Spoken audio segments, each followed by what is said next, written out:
Student जितने बच्चे class 10th में और 24 फरवरी को हिंदी का पेपर देने वाले हो तो उनके लिए तो सबसे ज्यादा इंपोर्टेंट है। आज मैं आप लोगों को एक वायरल पेपर बताने वाला हूं जो कि 2025 बोर्ड एग्जाम है, जो कि आप लोगों को होने वाला है 24 फरवरी को एग्जाम। उसमें आप लोगों को जरूर से जरूर इस पेपर को देखने को मिलेगा। कोड है मेरे प्यारों जो 801 HA। पूरा सोल्यूशन बताया हूं, पूरा का पूरा इस पेपर को रट के जाना मेरे प्यारों जो। हिंदी का यह पेपर है, वायरल पेपर है, 100% आपके एग्जाम में यह फंसने वाला है। 24 फरवरी को जब एग्जाम देने जाओगे, जब बैठोगे, जब ये पेपर आएगा तब मुझे याद करोगे आप। एडमिट कार्ड लेके जाना, अनुक्रमांक और नाम सही से जरूर से डाल लीजिएगा।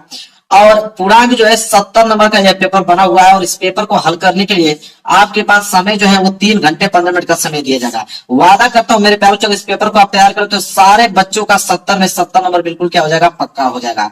ठीक है, वीडियो को शेयर कर दो जितने बच्चे हैं जो 24 फरवरी को हिंदी का पेपर देने जाने वाले हैं। और यहाँ भी इस पेपर के नीचे जब बढ़ेंगे तो यहाँ पे निर्देश दिया गया है। निर्देश पढ़ना बहुत ही ज्यादा जरूरी है।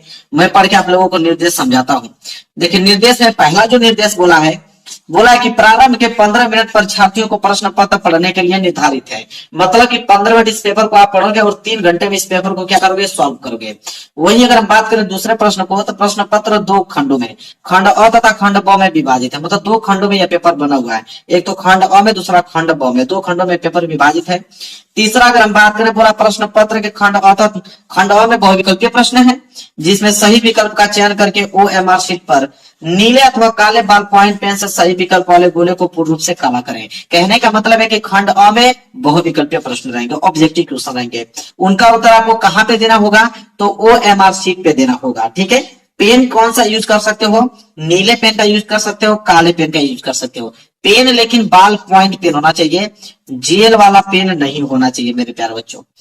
ठीक है, इसके बाद चौथा कि खंड अ में बहुविकल्पीय प्रश्न हेतु प्रत्येक प्रश्न के लिए 1 अंक निर्धारित है। मतलब खंड अ में जो ऑब्जेक्टिव क्वेश्चन आएंगे तो एक ऑब्जेक्टिव क्वेश्चन से 1 नंबर का पूछा जाएगा। हम ओवरऑल अगर हम बात करें तो 20 ऑब्जेक्टिव क्वेश्चन देगा, कितने नंबर का, 20 नंबर का। तो खंड अ में 20 ऑब्जेक्टिव क्वेश्चन 20 नंबर का पूछा जाएगा। मैं 20 को 20 आप लोगों को उत्तर बताऊंगा मेरे प्यारे बच्चों। बोला है कि प्रश्न पत्र के खंड अ के प्रश्न हेतु 1 घंटा तथा खंड ब के प्रश्नों को हल करने हेतु 2 घंटे का समय निर्धारित है। खंड अ में जो 20 ऑब्जेक्टिव क्वेश्चन आएगा उसको हल करने के लिए 1 घंटे का समय दिया है। वादा करता हूं पूरा अगर आप याद कर लोगे तो 5 मिनट के अंदर में सारे ऑब्जेक्टिव क्वेश्चन कर लोगे। बाकी पूरा का पूरा समय आप खंड ब में दे देना और अच्छे से राइटिंग बैठाकर अच्छे से आप लोग लिखना। ठीक है, इसके बाद लास्ट निर्देश है कि प्रत्येक प्रश्न के सम्मुख उनके निर्धारित अंक दिए गए हैं। मतलब हर एक प्रश्न के आगे आपको बताया गया होगा कि प्रश्न 1 नंबर का है, कि 2 नंबर का है, कि 4 नंबर का है, कि 6 नंबर का है। जितना भी नंबर का होगा वो हर एक प्रश्न के आगे आप लोगों को लिखा हुआ मिलेगा। पेपर यहां से स्टार्ट है आप लोगों का। देखिए सबसे पहले खंड अ, और खंड अ में बहुविकल्पीय प्रश्न मेरे प्यारों जो वस्तुनिष्ठ प्रश्न। ठीक है, 20 ऑब्जेक्टिव क्वेश्चन सबसे पहले खंड अ में देगा। चलिए देखते हैं फटाफट आंसर, पूरे के पूरे आंसर याद कर लेना, एक भी प्रश्न छोड़ के नहीं आना आपको एग्जाम में। पहला प्रश्न देखिए क्या है, शुक्ल युग के लेखक नहीं है। इन चारों ऑप्शनों में से बोला है कि शुक्ल युग के लेखक कौन नहीं है। जयशंकर प्रसाद, प्रेमचंद्र, रामचंद्र शुक्ल जी, भारतेंदु हरिश्चंद्र जी। अगर हम बात करें तो ये आपको भी मालूम है मेरे प्यारों जो बोला कि लेखक नहीं है तो वह है आपके भारतेंदु हरिश्चंद्र, क्योंकि भारतेंदु हरिश्चंद्र जो है वो शुक्ल युग के लेखक नहीं है। बाकी जयशंकर प्रसाद, रामचंद्र शुक्ल और प्रेमचंद्र जी है शुक्ल युग के लेखक है। तो डी वाला, पहले का डी भूलना मत मेरे प्यारों बच्चों। 1-2 बार इसकी प्रैक्टिस करके जाना, बस एग्जाम में जाके रंगना है आप लोगों को। पहले का डी जो है इस प्रश्न का क्या हो जाएगा, राइट आंसर भारतेंदु हरिश्चंद्र जी। ठीक है, क्लियर, कोई डाउट नहीं होना चाहिए। चलिए मेरे प्यारों बच्चों आगे बढ़ते हैं। दूसरा प्रश्न देखिए क्या है, पूस की रात कहानी के लेखक है। तो पूस की रात कहानी के लेखक इन चारों ऑप्शन में कौन है, जयशंकर प्रसाद, प्रेमचंद्र, सुदर्शन, यशपाल जी। तो मेरे प्यारों जो बी वाला ऑप्शन पे रंग के आना है आप लोगों को, प्रेमचंद्र जी, क्योंकि पूस की रात कहानी के लेखक प्रेमचंद्र जी हैं। तो दूसरे का बी जो है बिल्कुल राइट आंसर हो जाएगा। वही अगर हम बात करें अगले प्रश्न की तरफ, प्रश्न नंबर तीसरा बोला कि सिंदूर की होली के नाटककार हैं। तो सिंदूर की होली के नाटककार इन चारों ऑप्शनों में से कौन है मेरे प्यारे बच्चों। ठीक है, तो वह है आपके लक्ष्मी नारायण मिश्र जी। कौन है, लक्ष्मी नारायण मिश्र जी हैं। सिंदूर की होली के नाटककार हैं लक्ष्मी नारायण मिश्र जी। क्लियर है मेरे प्यारे बच्चों। देखो 1 नंबर के लिए भी प्रश्न है। इसके बाद चौथा प्रश्न भी कितने नंबर के लिए, 1 नंबर के लिए है। बोला है कि रूस में 25 मास यात्रा वृत्त के लेखक हैं। तो रूस में 25 मास यात्रा वृत्त के लेखक कौन है मेरे प्यारे बच्चों, वह है आपके राहुल संकृत्यायन जी। राहुल संकृत्यायन, चौथे का डी जो है बिल्कुल राइट आंसर होगा। ठीक है, आगे बढ़ते हैं मेरे प्यारे बच्चों, पांचवा प्रश्न देख लो क्या है। कह रहा है कि माटी हो गई सोना संस्मरण के लेखक हैं। ये माटी हो गई सोना जो वो संस्मरण है, उसके लेखक कौन है? इन चारों अक्षरों में से मेरे प्यारे बच्चों वो है आपके कन्हैयालाल मिश्र प्रभाकर जी। कौन है? कन्हैयालाल मिश्र प्रभाकर जी। पांचवे का ए जो है बिल्कुल राइट आंसर हो जाएगा। क्लियर है मेरे प्यारे बच्चों? चलिए आगे बढ़ते हैं क्वेश्चन नंबर 6 की तरफ। देखिए क्वेश्चन नंबर 6 क्या है मेरे प्यारे बच्चों। बोला है कि रीति काल को अलंकृत काल किस विद्वान ने कहा था? तो रीति काल को अलंकृत काल, ठीक है, रीति काल को अलंकृत काल किस विद्वान ने कहा था? इन चार ऑप्शन में से तो मिश्र बंधुओं ने। कौन कहा था मेरे प्यारे बच्चों? मिश्र बंधुओं ने कहा था। तो 6 का बी जो है बिल्कुल राइट आंसर हो जाएगा। आगे अगर हम बात करें सातवां प्रश्न भी 1 नंबर, सब विकल्प वाले सारे प्रश्न 1-1 नंबर के होंगे। बोला है सातवां की निम्नलिखित में से कौन सी कृति रीतिकालीन कवि देव की नहीं है? तो इसमें से बताना कौन सी कृति जो है वो रीतिकालीन कवि देव की नहीं है। तो वह है कवि प्रिया। पहला वाला ऑप्शन जो है बिल्कुल राइट आंसर हो जाएगा, कवि प्रिया। आगे बढ़ेंगे, 8वां प्रश्न देखेंगे। बोला है भारतेंदु युग की विशेषता उसे हम प्रवृत्ति भी कहते हैं, नहीं है। मतलब इन चारों ऑप्शन में से भारतेंदु युग की विशेषता कौन नहीं है? ठीक है, तो वो है आपके ऑप्शन डी, काव्य भाषा के रूप में खड़ी बोली का प्रयोग। बाकी ये जो 3 है, राष्ट्रीयता की भावना, सामाजिक चेतना का विकास, अंग्रेजी शिक्षा का विरोधी, ये जो तीनों है ये भारतीय युग की विशेषता है। बस डी वाला ऑप्शन जो काव्य भाषा के रूप में खड़ी बोली का प्रयोग जो है वह विशेषता नहीं है भारतीय युग की। क्लियर है? 1 नंबर के लिए भी प्रश्न पूछा गया था। प्रश्न नंबर 9 देखिए क्या पूछा है। वर्ष 1943 में प्रकाशित तार सप्तक का संपादक किसने किया? ये भी प्रश्न 1 नंबर का है। तो वर्ष 1943 में प्रकाशित तार सप्तक का संपादक किसने किया था? इन 4 ऑप्शन में से वह है सच्चिदानंद हीरानंद वत्स्यायन अज्ञेय जी। सच्चिदानंद हीरानंद वत्स्यायन अज्ञेय जी। बी वाला ऑप्शन जो है बिल्कुल राइट आंसर हो जाएगा। पूरा का पूरा याद होना चाहिए मेरे प्यारे बच्चों। 69 नंबर भी मुझे पसंद नहीं है। 70 में 70 तो 70 में 70 नंबर आना चाहिए हर एक बच्चे का, बता देता हूँ। सारे क्वेश्चन आपको याद होने चाहिए। आगे अगर बताऊं 10वां प्रश्न, राम की शक्ति पूजा किसकी रचना है? तो राम की शक्ति पूजा इन चारों ऑप्शनों में से किसकी रचना है? तो पहला वाला ऑप्शन सूर्यकांत त्रिपाठी निराला जी। सूर्यकांत त्रिपाठी निराला जी, पहला वाला ऑप्शन जो है बिल्कुल राइट आंसर हो जाएगा। 1 नंबर के लिए प्रश्न है। 11वां प्रश्न देखिए क्या है। क्या है? हाथी जैसी देह है, गेंडे जैसी खाल, तरबूजे से खोपड़ी, खरबूजे से गाल, उपयुक्त पंक्तियों में कौन सा रस है? मतलब इन पंक्तियों में कौन सा रस का प्रयोग किया गया है? चलिए ऑप्शन देखते हैं फिर इसका आंसर ढूंढते हैं। तो उस पंक्ति में मेरे प्यारों जो हास्य रस का प्रयोग किया गया था, डी वाला ऑप्शन जो है बिल्कुल राइट आंसर हो जाएगा। वही अगर हम बात करें प्रश्न नंबर 12 देख लीजिए क्या है। प्रश्न नंबर 12 है कि उस काल मारे क्रोध के तन कांपने उसका लगा, मानो हवा के वेग से सोता हुआ सागर जगा। उपयुक्त रेखांकित पंक्तियों में कौन सा अलंकार का प्रयोग किया गया है? इसमें कौन सा अलंकार का प्रयोग किया गया है मेरे प्यारों? तो उत्प्रेक्षा अलंकार का। सी वाला ऑप्शन जो है बिल्कुल राइट आंसर हो जाएगा। और ये भी प्रश्न जो है 1 नंबर के लिए है। कौन सा अलंकार का प्रयोग किया गया है? उत्प्रेक्षा अलंकार का। आगे बढ़ते हैं, देख लीजिए प्रश्न नंबर 13 क्या है। जो सुमिरत सीधी हुई गणनायक करिबर बदन, करहु अनुग्रह सोई, बुद्धि राशि शुभ गुण सदन। उपयुक्त पंक्तियों में कौन सा छंद है? अब छंद पूछा है, इस पंक्ति में किस छंद का प्रयोग किया गया है? तो सोरठा का प्रयोग किया गया है। पहला वाला ऑप्शन जो है वो बिल्कुल राइट आंसर हो जाएगा। और ये भी प्रश्न जो है 1 नंबर के लिए है। आगे बढ़ेंगे, क्वेश्चन नंबर 14 देखिए क्या है। निम्नलिखित में से किस शब्द में अनु उपसर्ग का प्रयोग नहीं हुआ है? तो अनु उपसर्ग का प्रयोग मेरे प्यारों इन चारों ऑप्शन में से किस में नहीं हुआ है? तो वह मेरे प्यारों किस में नहीं हुआ है? अनुत्तीर्ण में। देखो अनु उपसर्ग क्या होता है मेरे प्यारे बच्चों? जैसे इसे क्या हो जाएगा? अनुधन करण, ये क्या हो जाएगा? अनुधन शासन, ये क्या हो जाएगा? अनुधनवाद, ये क्या होगा? अनुधन तृण। तो तृण क्या होता है? तृण का अर्थ कोई निकल नहीं रहा है, इसलिए अनुपसर्ग का प्रयोग नहीं हुआ है किसमें? सी वाला ऑप्शन में। क्लियर है?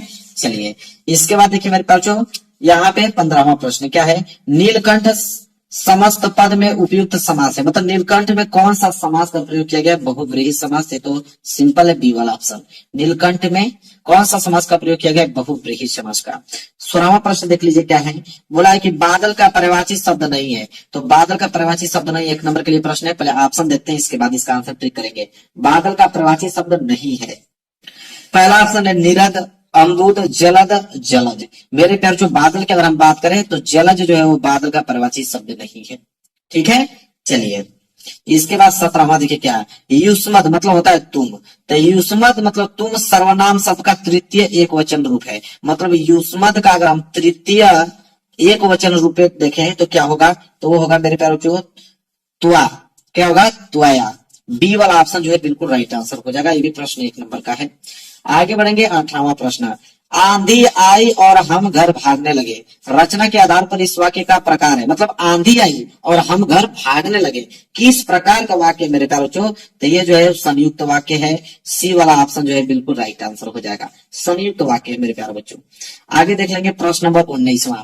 बोला है कि महात्मा बुद्ध ने विश्व को शांति का संदेश दिया, इस वाक्य का वाच्य बताइए। मतलब कैसा वाक्य है, महात्मा बुद्ध ने विश्व को शांति का संदेश दिया मेरे प्यारे बच्चों, तो यह कृतवाच्य है। कैसा वाच्य है, कृतवाच्य है। पहला वाला ऑप्शन जो है बिल्कुल राइट आंसर हो जाएगा।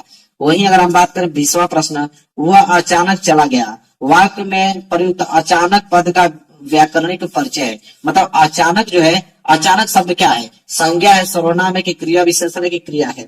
तो मेरे प्यार जो अचानक चला गया, ये आप लोगों का क्रिया विशेषण मेरे प्यार जो सी वाला ऑप्शन जो है बिल्कुल राइट आंसर हो जाएगा। तो मेरे प्यार जो 20 में 20 ऑब्जेक्टिव का क्या ना, क्योंकि 20 का 20 आंसर मैंने बहुत अच्छे तरीके से बता दिया। बहुत ज्यादा आईएमपी है मेरे प्यार बच्चों, पूरा का पूरा क्लियर कर देना। 2-3 बार इस वीडियो को देख के जाना है। 20 ऑब्जेक्टिव इसमें रटा होना चाहिए, बस जाना है, रनना है। 5 मिनट के अंदर में सारे ऑब्जेक्टिव क्वेश्चन करके आना है मेरे प्यारे बच्चों। तो ये तो खंड अ था। अब देखेंगे इधर मेरे प्यारे बच्चों खंड ब। देखिए सबसे पहले यहाँ से स्टार्ट है आप लोगों का खंड ब, और खंड ब है वर्णनात्मक प्रश्न। कितने नंबर के लिए, 50 नंबर के लिए। प्रश्न नंबर 21वां स्टार्ट है। अब इसमें मेरे प्यारे बच्चों बोला है कि निम्नलिखित में से किसी एक गद्यांश पर आधारित सभी प्रश्नों के उत्तर दीजिए। तो यहाँ पे गद्यांश दिया है, तो 2 गद्यांश है। एक आपका क वाला है, क वाला नहीं कर पाओगे तो एक आपका ख वाला है। दोनों में से कोई एक ही आपको करना है मेरे प्यारे बच्चों। क वाला है क्या कि कुसंग का जो सबसे भयानक होता है, केवल नीति और सद्विति का नाश नहीं करता बल्कि बुद्धि का भी क्षय करता है। किसी युवा पुरुष की संगति यदि बुरी होगी तो वह उसके पैरों में बंदी चक्की के समान होगी, जो उसे दिन दिन अवनति के गड्ढे में गिराती जाएगी, और यदि अच्छी होगी तो सहारा देने वाले बाहु के समान होगी, जो उसे निरंतर उन्नति की ओर ले जाएगी। आपको भी मालूम है मेरे प्यारे बच्चों कि मित्रता चैप्टर से लिया गया है, और इसके लेखक जो है आचार्य रामचंद्र शुक्ल जी हैं। तो मेरे प्यारे बच्चों यहाँ पे 3 प्रश्न है। पहला, गद्यांश का संदर्भ लिखिए, रेखाएं की तंज की व्याख्या कीजिए, कुसंग की तुलना किससे की गई है। 3 प्रश्न है, 2-2 नंबर के हिसाब से 6 नंबर दे दिया जाएगा। हाँ, अगर ये प्रश्न नहीं कर पाओगे मेरे प्यारे बच्चों कोई बात नहीं है, ये वाला प्रश्न कर देना है। ईर्ष्या की बड़ी बेटी का नाम निंदा है। जो व्यक्ति ईर्ष्यालु होता है वह व्यक्ति बुरे की किस्म का निंदक भी होता है। दूसरों की निंदा वह इसलिए करता है कि इस प्रकार के दूसरे लोग जनता अथवा मित्रों की आंखों से गिर जाएंगे, और तब जो स्थान रिक्त होगा उस पर अनायास में ही बैठा दिया जाऊंगा। अब यहाँ पे भी 3 प्रश्न है मेरे प्यारों बच्चों, 2-2 नंबर के हिसाब से 6 नंबर मिलेगा। इसमें भी आपका संदर्भ लिखना है, रेखाएं की तंज की व्याख्या लिखना है, ईर्ष्यालु व्यक्ति दूसरों की निंदा क्यों करता है। इस प्रश्न को उत्तर दोगे तो 2 नंबर मिल जाएगा। तो मेरे प्यारों बच्चों 2 प्रश्न है। अब आपका मन जो भी याद करके जाओ, या तो अथवा वाला करके आओ, या तो ऊपर वाला क वाला करके आओ। क वाला ख वाला 2 दिया है, या तो क करो या तो ख करके आना। इसी तरह मेरे प्यारे बच्चों यह प्रश्न नंबर 22 है कि निम्नलिखित में से किसी एक पद्यांश पर आधारित सभी प्रश्न को उत्तर दीजिए। अभी मैंने गद्यांश देखा, ये पद्यांश। पद्यांश भी सेम उतने ही नंबर का होता है, 6 नंबर, क्योंकि इसमें भी 3 प्रश्न होते हैं। इसमें भी आपका क वाला दिया है, उदो जाओ तुम ही हम जाने, श्याम तुम ही हो नई पठियो तुम हो बीच बुलाने। ठीक है, ये वाला। या तो आप मेरे प्यारे बच्चों ये वाला कर लेना, ठीक है। अगर ये नहीं करना चाहते, इसके नीचे देखिए 3 प्रश्न है। पहला पे 2 नंबर मिलेगा, इस वाले प्रश्न पे 2 नंबर मिलेगा, और इस वाले प्रश्न पे 2 नंबर मिलेगा। या तो ये वाला कर लेना मेरे प्यारों, जो देख रहे हो ना पूरा का पूरा, या ये नहीं करना चाहते हैं तो कोई बात नहीं मेरे पास, जो कोई प्रेशर आपके ऊपर नहीं है। अथवा करके एक और दिया है मेरे पास, जो ये वाला, इसको कर लेना। तो हालांकि दोनों में से कोई एक ही करना है। इसका प्रश्न कहाँ गया, तो इसका प्रश्न इस साइड है, क्योंकि ये पेज जो है भर गया है। इसका प्रश्न इस साइड है। देख लीजिए, इसमें भी आपका 3 ही प्रश्न है, और 2-2 नंबर के हिसाब से 6 नंबर मिलेगा। तो कोई भी प्रश्न करो 6 नंबर मिलेगा। अब आपका मन जो आपको आसान लगेगा याद करने में, वो ये करके जाइएगा। इसके बाद आइए 23वां प्रश्न। 23वां है, नीचे दिए गए संस्कृत गद्यांश में से किसी एक का संदर्भ सहित हिंदी में अनुवाद कीजिए। अब ये संस्कृत का गद्यांश है। संस्कृत का गद्यांश 5 नंबर के लिए आपके एग्जाम में आता है। अब इसमें भी 2 दिया है। एक ये वाला दिया, वाराणसी प्राचीन काल देह गेहे वाला, देखिए ये वाला यहाँ से दिख रहा है ना आपको। या तो ये करना है आपको, इसका संदर्भ से हिंदी में अनुवाद कर लो। नहीं आता है मेरे प्यारों जो कोई बात नहीं है, अथवा करके एक और आपको दिया हुआ नीचे ख वाला, देखिए ऑप्शन दिया है ये वाला, इसको कर लेना मेरे प्यारों जो। तो दोनों में से देखिए जो आपको उत्तर आसान लगे करने में उसका आंसर याद करके आप जाइए और लिख के आइए। तो दोनों में दिखा दिया हूं, दोनों ही 5 नंबर के हैं, दोनों में से कोई एक ही करना है, दोनों मत करना। ठीक है। इसके बाद प्रश्न नंबर 24, दिए गए संस्कृत पद्यांश में से किसी एक का संदर्भ सहित हिंदी में अनुवाद कीजिए। अभी हमने ऊपर वाला एक गद्यांश देखा, एक पद्यांश आ गया। पद्यांश भी सेम उतने ही नंबर का होता है मेरे प्यारे बच्चों, 5 नंबर का। इसमें भी आपका क वाला दिया, देखिए क वाला संदर्भ सहित हिंदी में अनुवाद इसका करना है, एक क वाला है। हाँ, अगर ये नहीं करते हो तो एक ऑप्शन और दिया है, देखो वो नहीं करोगे तो अथवा करके दिया है ना, अथवा करके बंधन मरण वापी जय वापी पराजय उभयत्र सम वीर वीर भाव ही वीरता, ये वाला कर लेना। दोनों में से कोई एक करोगे 5 नंबर आपको दिए जाएंगे। इसके बाद प्रश्न नंबर 25 आइए। प्रश्न नंबर 25 मेरे प्यारो जो है कि अपने पठित खंड काव्य के आधार पर निम्नलिखित प्रश्नों के किसी एक प्रश्न का उत्तर दीजिए। तो मेरे प्यारो जो ये खंड काव्य है, खंड काव्य आपके एग्जाम में 3 नंबर का आता है। बहुत सारे खंड काव्य होते हैं तो क्या सभी करने होते हैं जी, आपको जिला वाइज करना होता है। आपके जिला में जो पूछा जाएगा वही करना है। कोई दूसरा कर दोगे तो 1 नंबर नहीं मिलेगा, सारे नंबर काट लिए जाएंगे, नंबर ही नहीं मिलेगा। तो जिला वाइज आएगा मेरे प्यारो जो, आप अपने क्वेश्चन बैंक में देख लेना, किताब में देख लेना कि कौन सा आपका जिला है, उस जिला में कौन सा खंड काव्य पूछा जाता है। कमेंट कर देना, अगर नहीं मालूम है तो मैं उसका उत्तर दे दूंगा कमेंट में आपको। वैसे बहुत है, देखिए मुक्ति दूत है, उसके बाद आप देखोगे तो यहाँ पे ज्योति जवाहर है, इसके बाद मेवाड़ मुकुट है, सब अलग अलग डिस्ट्रिक्टों में पूछा जाता है। अग्र पूजा है, इधर आप देखोगे तो जय सुभाष है, इधर मेरे प्यार जो आपका मातृभूमि है। इसके बाद आप देखो कर्ण है, कर्ण के बाद करमवीर है, करमवीर के बाद तुमुल है। इतने सारे हैं लेकिन सभी अलग अलग डिस्ट्रिक्ट में पूछे जाते हैं। तो आपके डिस्ट्रिक्ट में जो जिला में पूछा जाता है वही लिख के आना आप एग्जाम में। आइए अगला प्रश्न नंबर 26। 26 का क दिया है कि दिए गए लेखकों में से किसी एक का जीवन परिचय देते हुए उनके प्रमुख रचना का उल्लेख कीजिए। और यह प्रश्न 5 नंबर का है। ऐसा कोई लड़का नहीं होगा जिसको जीवन परिचय ना आता हो। जीवन परिचय 4 दिया है, आचार्य रामचंद्र शुक्ल, डॉक्टर राजेंद्र प्रसाद, पद्मलाल पूनालाल बख्शी और रामधारी सिंह दिनकर। इन चारों ऑप्शनों में से, मतलब 4 जो दिए हैं, इन चारों जीवन परिचयों में से किसी एक का ही आपको जीवन परिचय लिखना है। 5 नंबर, 3 नंबर तो जीवन परिचय पे, 2 नंबर रचना पे। तो रचना बहुत इंपॉर्टेंट है मेरे प्यार को, रचना छोड़ोगे तो 2 नंबर गया। इसलिए मैं कहूंगा कि रचना जरूर से जरूर लिख के आना। ठीक है, तो इन चारों में से किसी एक का ही आपको जीवन परिचय लिखना है। उसी तरह मेरे प्यार बच्चों आइए ख वाला, बोला कि दिए गए कवियों में से किसी एक कवि का जीवन परिचय देते हुए उनके प्रमुख रचना का उल्लेख कीजिए। अब ये भी 5 नंबर का है। तो कवि का जीवन परिचय आ गया, बोला है कि महाकवि सूरदास, दूसरा है बिहारी लाल जी, तीसरा है मैथिली शरण गुप्त, चौथा है सुभद्रा कुमारी चौहान जी। अब इन चारों ऑप्शनों में से किसी एक का ही आपको जीवन परिचय लिखना है। 5 नंबर मिलेगा, 3 नंबर जीवन परिचय पे, 2 नंबर रचना पे। तो इनका भी रचना आप लोगों को लिखना बहुत जरूरी है। तो मेरे प्यारों ये तो 10 नंबर फ्री के ही हैं, ये तो याद ही होंगे आपको। अब आइए मेरे प्यारों अगले प्रश्न की तरफ। प्रश्न नंबर 27। प्रश्न नंबर 27 है कि अपनी पाठ्य पुस्तक में से कंठस्थ कोई एक श्लोक लिखे जो इस प्रश्न पत्र में न आया हो। तो मेरे प्यारे बच्चों कोई 2 श्लोक याद कर लेना, और इस प्रश्न पत्र में न आया हो जो आपको मैंने श्लोक दिखाया संस्कृत का पद्यांश। देखो संस्कृत का पद्यांश जो हमने क्वेश्चन दिखाया, तो संस्कृत के पद्यांश को ही हम श्लोक बोलते हैं। तो उसमें दो आपको दिया था ना, 2 पद्यांश। ये नहीं कि वही दोनों में से कोई ना कोई एक लिख दे तो नंबर काट लिया जाएगा। आपको उन दोनों को अलावा कोई दूसरा लिखना होगा, तो 2 नंबर आप लोगों को दिया जाएगा। तो 2 याद कर लेना कोई ना कोई। इसके बाद 28वां प्रश्न है क्या कि आपके विद्यालय के पुस्तकालय में हिंदी की पुस्तकों एवं पत्रिकाओं का अभाव है, इन्हें मांगने का अनुरोध करते हुए अपने विद्यालय के प्रधानाचार्य को पत्र लिखे। मतलब आपके जो विद्यालय में लाइब्रेरी है उसमें कुछ पुस्तकों का अभाव है, कमी है। ठीक है, उनको पूरा करने के लिए, उन्हें मंगवाने के लिए आपने अपने प्रिंसिपल को एक पत्र आप लोगों को लिखना है। अगर ये नहीं कर पाओगे तो अथवा करके एक ऑप्शन आपको दिया हुआ है कि अखिल भारतीय वाद विवाद प्रतियोगिता में प्रथम पुरस्कार विजेता मित्र को एक आपको बधाई पत्र लिखना है। मतलब अखिल भारतीय वाद विवाद प्रतियोगिता हुआ था, उसमें आपके मित्र फर्स्ट डिवीजन आए हुए हैं, उनको पुरस्कृत किया गया है। तो उनको अगर आपको बधाई देना होगा तो कैसे आप पत्र लिखोगे। तो ये पत्र लेखन है आपके एग्जाम में कितने नंबर के लिए आते हैं? 4 नंबर के लिए आपके एग्जाम में पूछे जाते हैं। क्लियर है मेरे प्यार बच्चों।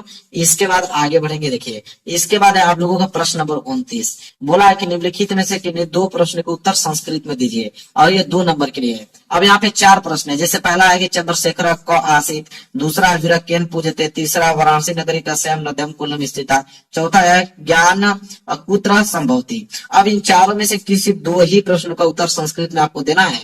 ठीक है, 2 नंबर आपको मिल जाएगा। तो कोई भी 2 ठे याद कर लीजिएगा और लिख के चले आइएगा, आपको 2 नंबर दे दिया जाएगा। इसके बाद मेरे पास जो लास्ट प्रश्न है, प्रश्न नंबर 30वां। इसमें बोला है कि निम्नलिखित में से किसी एक विषय पर निबंध लिखे, और ये प्रश्न 7 नंबर, मतलब पूरे के पूरे पेपर में सबसे ज्यादा मार्क्स का निबंध ही पूछा जाता है। यहाँ पे 5 निबंध दिया है। अनुशासन का महत्व, प्रदूषण एक अभिशाप, तीसरा है भारतीय किसान, चौथा है सांप्रदायिकता एक अभिशाप, पांचवा है कि जीवन में कंप्यूटर का महत्व है। अब इन पांचों में से किसी एक का निबंध आपको लिखना है, 7 नंबर दिया जाएगा। याद रखें कि जब आप निबंध लिख रहे हो तो पहली हेडिंग प्रस्तावना होनी चाहिए, पहली हेडिंग प्रस्तावना होनी चाहिए, और लास्ट हेडिंग का उपसंहार होनी चाहिए। बीच में अगर आप भूल भी जाते हो, बनाकर भी लिख देते हो तो कोई बात नहीं है, लेकिन पहली आपकी प्रस्तावना और लास्ट हेडिंग उपसंहार ये तो होना चाहिए। अगर ये 2 हेडिंग नहीं है तो आपके आधे से अधिक नंबर काट लिए जाएंगे। ठीक है, तो ये काम आपको जरूर करना है। देखिए यही पेपर है, 30 प्रश्न था, 30 प्रश्नों का उत्तर मैंने बता दिया। 801 एचए कोड है। मेरे ख्याल से जब आप जाओगे 24 फरवरी को पेपर देखने के लिए, तो ये कोड का पेपर जरूर आपके सामने आएगा, तब आप मुझे याद करोगे।